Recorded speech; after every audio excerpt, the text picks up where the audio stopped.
Good evening. Over in California, it was just revealed that 14 children between the ages of 5 and 11 years old, they were injected with the wrong dosage of the COVID vaccine.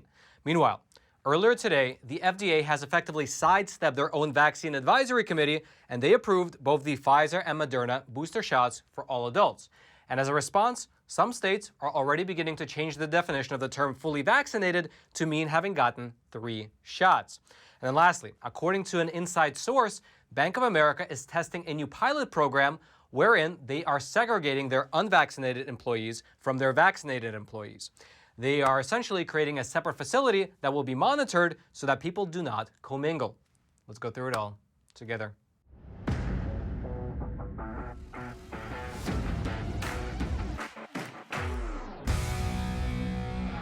This is your daily Facts Matter update, and I'm your host, Roman, from the Epoch Times. And now let's begin today's discussion over in California. 3 days ago, health officials admitted that they gave the wrong dosage of the COVID vaccine to 14 children over at a clinic in Antioch, California.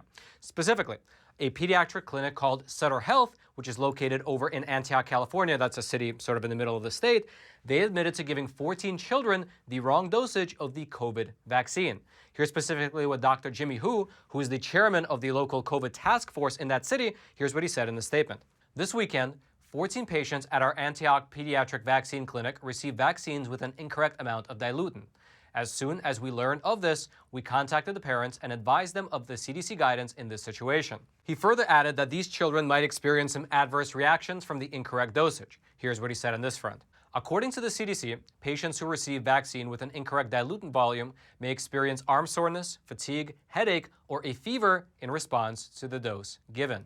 Furthermore, according to the officials at this particular health facility, these children, who were between the ages of 5 to 11 years old, they received a dose of the vaccine which was 2 times greater than the one that they were supposed to.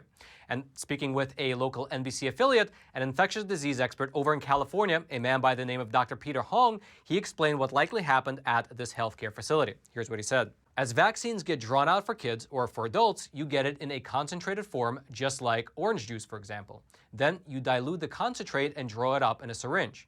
You're going to get something that's more concentrated in the same volume of syringe, and that's probably what happened. Although that is an educated guess from that particular expert, given the fact that health officials did not give the official statement as to what actually happened. Furthermore, this health center, they claimed that they are reviewing their processes in order to make sure that this type of thing does not happen again. Here's again what the chairman of Sutter Health said in the statement. The safety of our patients is our top priority, and we immediately reviewed our processes to help make sure this doesn't happen again. Now, it does seem like, from all the statements given in this particular incident, that this was an honest accident over in California. However, this particular story, it reminded me of something else, and so I dug into it a little bit deeper. And that is the oddly recurring theme of stories wherein a young child goes in to get a flu shot and then accidentally is injected with the COVID vaccine instead. For instance, this just happened over in Boston, where a 4-year-old child went in to get a flu shot and was instead injected with the COVID vaccine. Here's in fact how this boy's mother described what happened to a local news station over in Boston. I couldn't believe that happened. I didn't think it was real. I was concerned for Jack. He got a shot in his left arm, and the pharmacy tech said instantly, oh my God, oh my God. And I said, what? And she said, I just gave him the COVID vaccine. Now again, this just happened yesterday, and after this incident occurred, the people at this particular pharmacy, they apologized profusely. They said that they're going to be reviewing their safety protocols, and then the corporate level of this pharmacy, they released a statement saying this. We are investigating a vaccine administration error at our pharmacy, but we cannot comment on a specific patient without signed authorization. So again, this happened just yesterday, but it is not necessarily an isolated incident, since stories like this with this exact same theme are popping up across the country.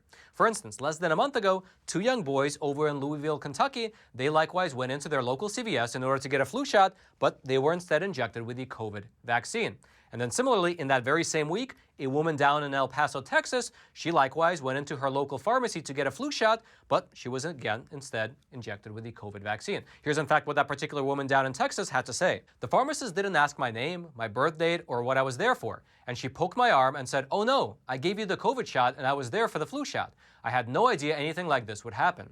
Then there was another incident over in Maryland, again just a few weeks ago, where a pharmacist injected a 4-year-old girl with the COVID vaccine, even though that girl came in for a flu shot. Likewise, also about a month ago in the state of Indiana, 2 parents, a mother and a father, as well as their 2 young children, they all went into a local pharmacy in order to get the flu shot.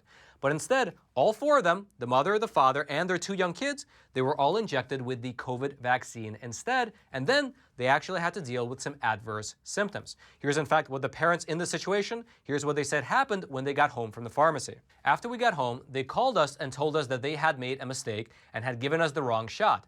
I was just in shock. All I could say to them was, what does this mean for my kids? She further added that her 4-year-old son, he was already starting to feel sick in the car even before they got home from the pharmacy. And because the symptoms actually continued to worsen, they had to take both of their kids to a cardiologist. Here's in fact what the parents said through their lawyer. The children have experienced a number of adverse effects since receiving the Pfizer COVID-19 vaccine.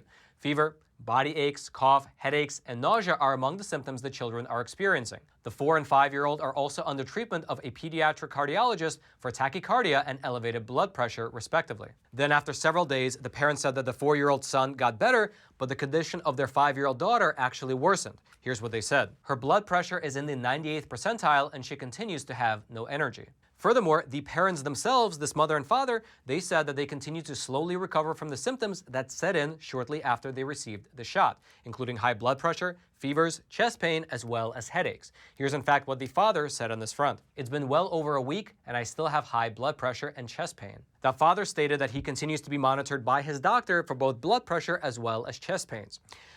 And again, these are just several stories that I've been coming across over the last few months with the same theme. People come in for a flu shot and instead they are given the COVID vaccine. Now, in every one of these cases, at least according to the official statements that were given by the pharmacies, it appears that these were all honest mistakes. And given, frankly, how many millions of vaccines have been administered throughout the country, these supposed mistakes, they do encompass a very small percentage. However, I do believe that they are worth highlighting, and I would suggest to you that if you go on over to a pharmacy, just consider double-checking with your pharmacist to make sure that what you're getting injected with is what you actually came in for. If you'd like to read more about the cases that we discussed thus far in today's episode throughout all the different states, as well as what happened over in California, I'll throw all those links into the description box below this video for you to check out. And all I ask in return is that you take a quick moment to smash that like button for the YouTube algorithm. And now, let's move on over and discuss how the FDA has sidestepped their own advisory committee, and they approved both the Pfizer and Moderna booster shots for all adults. Sorry. What's this? Well, that's a great question, Roman, and it is today's sponsor, which is an awesome messaging and email service provider called Secure. And it's awesome if you're the type of person that actually cares about their privacy. Because, I mean, it's no big secret that these big tech companies are mining and remining our data all the time. In fact, in the year 2020, it was found that over 155 million Americans, likely including you and me, have suffered some form of data breach. And by the way, that's only what's publicly known. However, what's happened in the past, well, that can stay in the past because with Secure, your data and your messages can remain private. And that's because Secure has all of their data centers located over in Switzerland rather than in the US or in China. And the reason that's so important is that Switzerland has some of the strictest data privacy laws in the entire world, and they are not subject to the Intrusive Cloud Act. And if you want to know what the Cloud Act is, head on over to secure.com and watch their video on the homepage or on the video tutorials page, which is under their support section. Now, the thing that I personally love the most about the Secure app is the privacy aspect of it. They don't mine my data, they don't mine my phone number, they don't mine the phone numbers or data of my friends and family who I chat with. But best of all is that if your friends and family don't actually use the Secure app themselves, it doesn't matter. Because the way that it works is that when you use their Secure Send email technology, all of your emails and your messages route to Switzerland, and then the recipient can reply using their Secure Reply technology, and so everything remains private no matter what. And the same actually goes for their messaging app as well. And they're always coming up with new features. In fact, the most recent one they told me about, they sent me an email here, was that they're coming up with a new feature called Text to Chat by Invite. So they're an innovative company, and they really do care about your privacy. And so what they're doing doesn't work with your existing big tech email account. So check them out. You can head on over to secure.com. I'll throw the link into the description box below. And when you use promo code Roman, you can get 25% off. And the rates are not even that expensive to start with, by the way. It's only $5 for the messenger and $10 for the email and messenger combo. And they even offer a 7-day free trial. So head on over to their website. Again, it'll be linked in the description box below. Use promo code Roman to save some money. And now, Roman in the studio, back to you. And now let's move on over and talk about booster shots. And to start with, I would like to show you two headlines side by side from a publication called The Independent. And these two headlines, by the way, they were published about 2 weeks apart from one another. So the first headline, which was published on November the 4th, it says this: fact check. DeSantis falsely claims vaccinated citizens without boosters could be declared unvaccinated and lose their jobs. However, just 2 weeks after that headline, The Independent published this headline: Fauci suggests boosters may be required to be considered fully vaccinated. And then you wonder why people are no longer trusting the news. And what Dr. Fauci said, by the way, that's quoted in that article, is actually coming closer and closer to becoming a reality. That's because just earlier today, the FDA came out and they officially authorized both the Moderna and Pfizer booster shots for all adults. And just for your reference, before today, the Pfizer booster shots were only authorized for a certain subset of individuals, for the elderly as well as for those with underlying health conditions. However, as of today, they are now available for everyone. And only time will tell whether they will go from being available to being mandatory. Regardless, here's what Dr. Peter Marks, who is the director of the FDA Center for Biologics Evaluation and Research, here's what he said in a statement. The FDA has determined that the currently available data support expanding the eligibility of a single booster dose of the Moderna and the Pfizer BioNTech COVID-19 vaccines to individuals 18 years of age and older. And what's really interesting, at least to me, is that when you look at the data that supports this FDA's decision, it's amazing how small of a sample size they were actually looking at. For instance, in the case of Moderna, the FDA was analyzing how 149 participants from the original clinical studies, how they reacted after being given a third dose. 149 people. And then in the case of Pfizer, the FDA analyzed the immune system response of about 200 people who likewise got a booster shot on top of their original 2 doses, just a little over 200. Now, I'm not saying that the research is incorrect. In fact, there have been many studies that have been pointing to the same conclusion. However, I think it's just worth noting that the FDA just authorized the booster shot for tens of millions of people across the country after analyzing the response in less than 400 people. Regardless, based on the research that the FDA did analyze, they found that the people who got a booster shot had a higher antibody levels than those who did not. Now, you might be seeing this news and you might have a question. You might ask yourself, wait a minute, Roman, wasn't it just last month that certain health officials were trying to get these boosters approved, but the FDA actually voted against the idea? And in that case, you would actually be somewhat correct. Because what happened was that last month, Pfizer, Moderna, as well as several health officials, they were trying to get the booster shots approved for all eligible adults. However, they were effectively blocked by the FDA's own Vaccine Advisory Panel, which is a group of experts on the topic of vaccines. And this group, they got together, they deliberated on the issue, and then they voted against rolling out boosters to everyone in the country. That was about a month ago. However, as I just mentioned, earlier today, the FDA as a whole, they decided to sidestep this Vaccine Advisory Panel, and they made booster shots available to anyone who is over the age of 18. Now, we here at the Epoch Times, we actually reached out to the FDA for comment, and we asked them specifically why they are going against the recommendation of their own Vaccine Advisory Panel. And here's what they emailed to us back in a statement. The FDA does not plan to hold a meeting of the Vaccines and Related Biological Products Advisory Committee on Pfizer's request to amend their emergency use authorization to include the use of a single booster dose for all individuals 18 years of age and older. The agency has previously convened the Advisory Committee for extensive discussions regarding the use of boosters for COVID-19 vaccines, and after review of the request, we have concluded that it does not raise questions that would benefit from additional discussion by the members of the committee. Now, that is a very, very interesting statement from the FDA. Basically, they told us that Pfizer's new request to have their booster shots approved for all adults, it would not benefit from additional discussion by the members of this committee. The same committee that on a previous occasion discussed this matter and voted against the approval. Now, this likely means one of two things happened. Either the data that Pfizer provided as a part of their new application was the same data as before, and the FDA just wanted to sidestep the committee and give the approval, or the data that Pfizer submitted was different than the data that they submitted before, and the FDA still wanted to sidestep the committee and get the booster approved.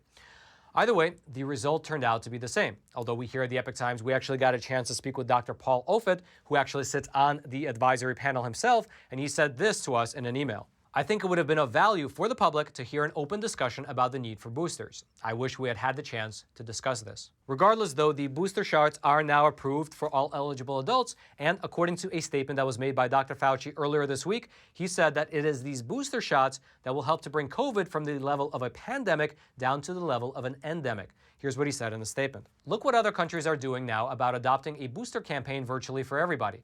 I think if we do that, and we do it in earnest, I think by the spring we can have pretty good control of this. And along that line, there are more and more states across the country who are telling their residents to get the booster shot 6 months after their initial vaccine treatment. And some states, they are actually taking it a step further. For instance, the governor of New Mexico, she went beyond just endorsing the booster shots, and instead, she said that in her opinion, being fully vaccinated now means that a person should have 3 shots. Specifically, during a virtual COVID meeting, Ms. Michelle Grisham, who is the governor of New Mexico, she said that the definition of fully vaccinated being changed to mean 3 shots, that would actually alleviate concerns about the vaccines losing their effectiveness after 6 months. Here's specifically what she said during that virtual meeting. We know vaccinations are the most effective tool to both blunting the spread of the virus and to protecting ourselves and our families. So we are analyzing what we can do to create those incentives and potentially mandates for making sure that people are fully vaccinated, which means 3 vaccines. Now notice what she said in that statement, potential mandates for a 3-dose treatment.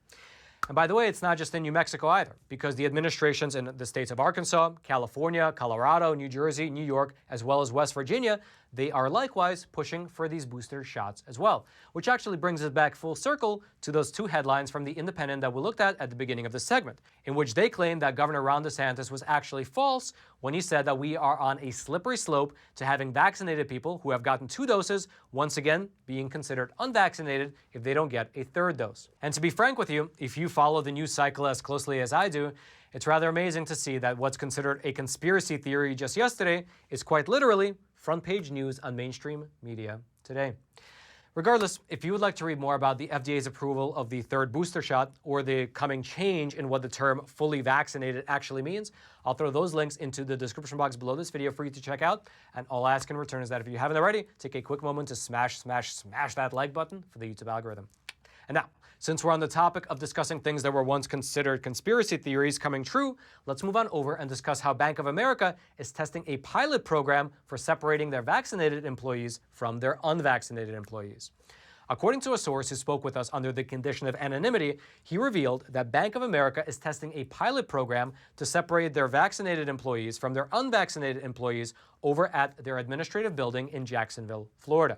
Now, the source that we spoke with works at a Bank of America, but he did speak to us under the condition of anonymity since he feared losing his job. Although we actually did reach out to Bank of America at the corporate level, and they did corroborate part of his story, and I'll read that statement in a bit. However, what this employee told us was that the segregation plan was initiated in order to help bring employees back into the office who were working remotely. However, he said that after this plan came to light, well, this particular employee, he was extremely worried about how it cast a very dark shadow on the potential future that our society is heading towards. Here's specifically what he told us. The unvaccinated will be stripped of their access and given access only to 1 floor, with offices and a restroom, but they can't go anywhere else. Essentially, they're discriminating. It's segregation. I'm blown away. Now, amidst the national debate over vaccine mandates for private businesses, it is worth noting that Bank of America has not instituted a vaccine mandate for their workers. However, as that source mentioned, the employees who have either not disclosed their vaccination status or who have revealed themselves to be unvaccinated, they can only return to work on a separate floor. You might say it's a separate but equal floor. And in fact, according to that inside source, he said that the access points for the unvaccinated areas, they will be monitored in order to, quote, make sure they are kept in containment. The source then went on to say that he has extreme qualms about what is happening, and he said this, but I can't partake in this. I'm not quiet and I don't keep my mouth shut. I'm not going to partake in this program they are rolling out. Now, what is interesting to note is that if you go on over to the Bank of America official website, on there, they describe themselves as having a, quote, diverse and inclusive workplace. And then specifically on that same webpage, in regards to what that actually means, here's what they say. We firmly believe all employees should be treated with respect, live free of discrimination, and be able to bring their whole selves to work. This is the core to who we are as a company and how we drive responsible growth. However, with this new segregation pilot program that they are rolling out, the employee who we spoke with, he said that in regards to their own mission statement, they are just being hypocritical. Here's specifically what he said. So you're inclusive of all people, but not the unvaccinated? No, you are just blatantly hypocritical. Now, we here at the Epoch Times, we did reach out to Bank of America for both confirmation of this program as well as a comment on it generally, and they got back to us saying that they are relying on CDC guidance. They are prioritizing people who are vaccinated in terms of people getting back to the office, and then they wrote this. The company is now taking the next step forward and beginning to return a limited number of teammates who have either not disclosed their status or are unvaccinated. These teammates will work in an environment where our health and safety protocols are aligned to the latest guidance from the CDC and other medical experts. They will be required to use face coverings at all times, maintain physical distancing, and test weekly. The spokesperson who got back to us, they also said that with the pandemic still underway, there are going to be added measures that the company must take on behalf of its employees in order to ensure their safety. Although they did not say whether that includes separate but equal facilities, but they also didn't deny it. Regardless, if you'd like to read more about what's happening over at the Bank of America, I'll throw a link into the description box below this video for you to check out. And I'd actually love to know your thoughts on the matter as well. Please leave them in the comment section below. Do you think this is a justified move by the bank? Do you think that this type of scheme will be expanded to other businesses as well throughout the country? And also, when you hear about something like this, does it make you want to do business more or less with Bank of America? Please leave your comments in the comment section below. I'll take a look at them later tonight. And now, since you've completed this episode of Facts Matter, I would highly recommend that you go on over to Epoch TV and check out an awesome episode of American Thought Leaders where Jan sat down and spoke with the founder of the Brownstone Institute, and they discussed a very timely topic, the idea of a newly developing caste system within American society. Here's a trailer for that episode. Outrage, what we're doing. The nurses who treated coronavirus patients for months, exposing themselves to this stuff, they know how natural immunity works. We stood in our apartment windows and cheered them as they came home from work. Yay, thanks for saving us. 20 months later, you're fired. Get the jab or you're gonna lose your job.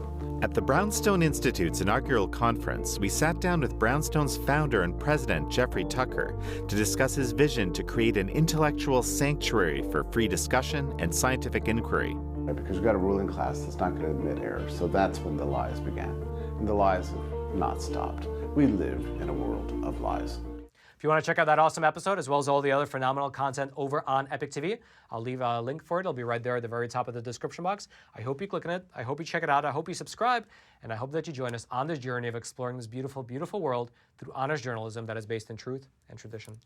Now, lastly, if you haven't already, smash that like button for the YouTube algorithm. Subscribe to this YouTube channel if you haven't already, in order to get this type of honest news content delivered directly into your YouTube feed while YouTube still allows it. Also, consider hitting that notification bell so you can actually be notified of any new videos as we release them. And lastly, if you have an Instagram account, consider following me at Epoch Times Roman. I publish behind-the-scenes research as well as spicy memes. And then, until next time, I'm your host, Roman from the Epoch Times. Stay informed and stay free.